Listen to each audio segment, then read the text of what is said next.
Homemade bushcraft firelighters. I even made the cellophane myself.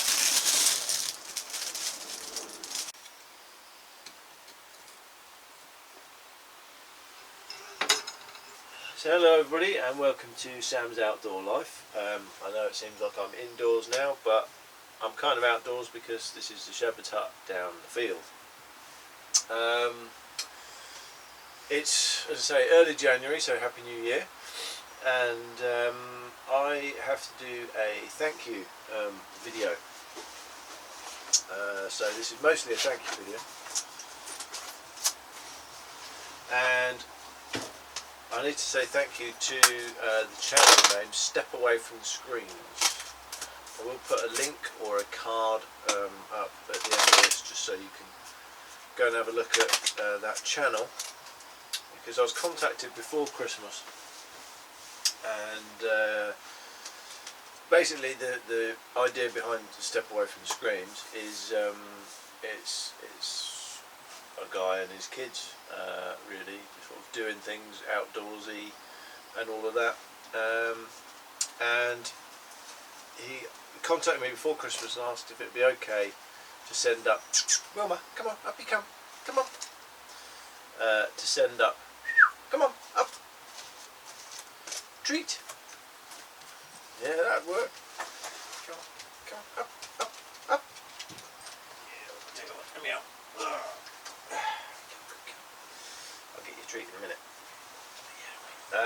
To ask if he could send a couple of stoves that he'd made with his kids, a couple of little Meths stoves. So I got them. Thank you very much. The covering letter, I shall read now.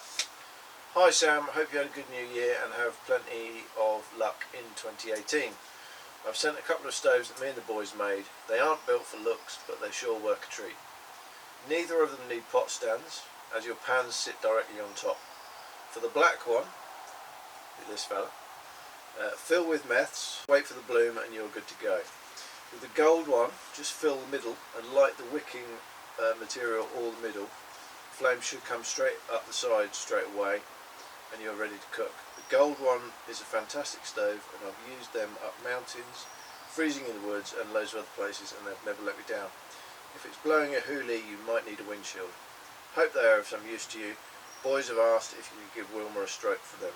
That's from Lee of Step Away From the Screens. So if I give Wilma a stroke from the boys. Wilma, come here. Yeah, come here. Right. There's a stroke from the boys, and because you're going to hate this, big kiss from the boys. There you go. So thanks ever so much for sending them out. I'm going to get them fired up in a little while, and I'll bring you back. But I am going to, before I do that, I'm going away to Dartmoor in early February. So one or other or both of these stoves will come with me, and I'll use them for a brew out on Dartmoor. So thanks ever so much for that. And there will be, I'm really glad you put your address in here, Lee, because there will be a return package. A little bit closer. You can just see the blue on the right hand side. Okay, now it's blooming. That's really spitting out some, like spitting out Meths everywhere actually. Pop that on there.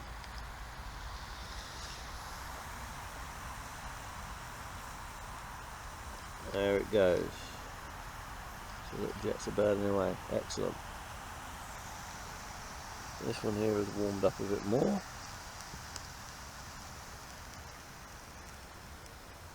I'm not sure if this stuff's going to be a treat or not, but I'm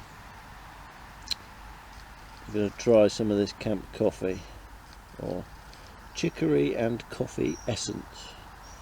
Now, I'm encouraged by the fact that in the ingredients, the primary ingredient is sugar.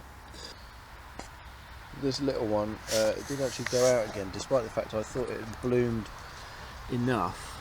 I've just noticed it had gone out, so I'll put it on again to warm up, and we'll try that little fella again in a minute. I don't know, maybe I've got too much fluid in there, and that's why it was spurting out, and that might have affected it possibly. I did fill it right up. This other one though, we're just starting to get a boil on this.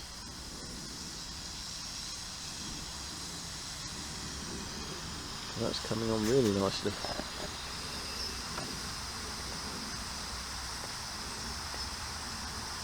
Of course in daylight you just can't see the meth really. That's going great guns.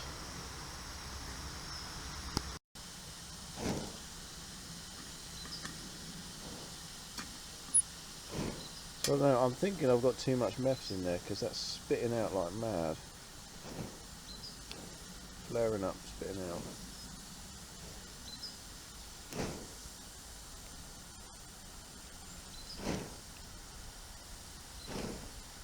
Any tips on that little fellow? Gratefully received.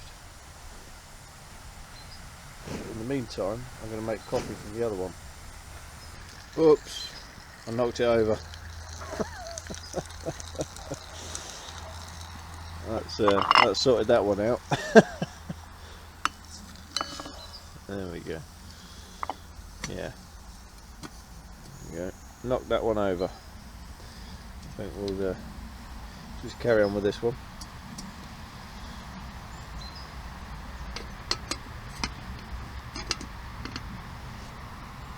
So when it comes to the Dartmoor trip, I think I'll be taking this one with me, the gold one. That's a cracking little thing. I don't know if it's not a design that I've seen before. I'll just take that off quickly. But it's very simply a little tiny pot with another little tiny pot inside it. There is glass wool, what looks like sort of fiberglass insulation material stuffed between the two.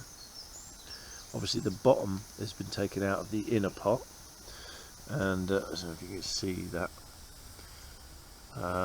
and there's a couple of little nick marks, so just to help the meth sort of travel into the wadding. And there's also, and this is probably fairly critical, there's a little air hole up near the top at the back, and I guess that is exactly that, to allow air in when you've got your pot sealing that hole up. I mean, that's just spreading out lovely across the bottom of that pan. And when you think, you know, that's a fairly large kettle for that tiny little stove, and that's done a cracking job.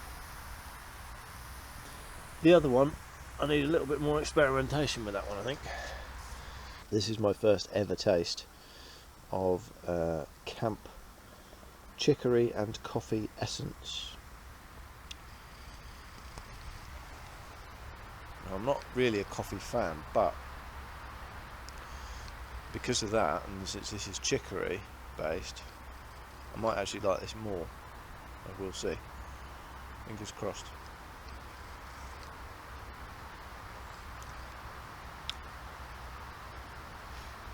It's not bad, it's quite sweet.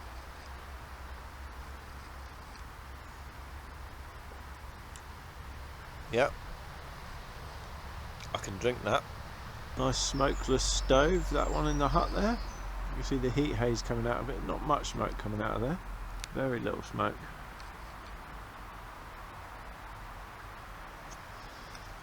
Take this inside.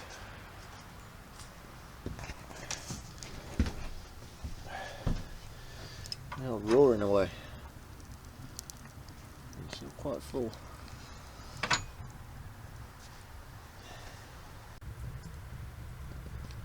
Observers will have noticed that I've moved the bed in the hut. I've turned it round. It was screwed up on that far wall where you can see the brown bit. That was where the bed ran across, because obviously I just painted down to the bed and left the other bit unpainted. But I've now put it on the long wall, so it runs down, gives me more room when I'm in bed for my feet, my giant feet, and it means my feet are nice and warm close to the stove, which is great. It makes a huge difference. And as long as Wilma gets to look out the window, then she's quite happy with wherever the bed is. Actually, that gives her more options. And as you can tell from the wet paw prints on this sleeping bag, she's been busy sleeping or sitting by the fire. Just before Christmas, I was camped up in here. I had the bare bones bike packers come down, and that night was -1, -2, which in American money, in other words Fahrenheit, is around about 30 degrees. And so it was just sort of freezing outside. And you know, in the morning they were all sort of like, you know, out there, all wrapped up, making their brews on their little stoves, and they had all their layers on and all that. And I was in here, and it was like about 25 degrees centigrade in here, which is I think about 75 Fahrenheit. Yeah, I mean it was roasty toasty. It was brilliant, and I was standing cooking my breakfast at the stove here, doing my porridge and my cup of tea, and I had a big kettle full of hot water, and I just sort of passed it out the window. Oh, do you want some water, boys? You know. It's just, it was great. But I mean, there's me stood there cooking in my pants, and there's them all layered up out there. So although there's no insulation in here, other than the fact that the walls obviously give an air gap to the outside structure, and the wood on the outside gives another sort of air gap, although there is movement of air under it, so it's not terribly effective. There's wood screwed on the outside here, so there's wood insulation there, and then the roof is obviously, there's another roof above this one, so it does sort of give you a bit of insulation. I mean, clearly the windows are no insulation at all, and similarly the floor is just plywood, but it gets really warm. It gets really warm in here. I mean, it's just lovely. So it's a real treat to stay in here, and I really do count my blessings on this one.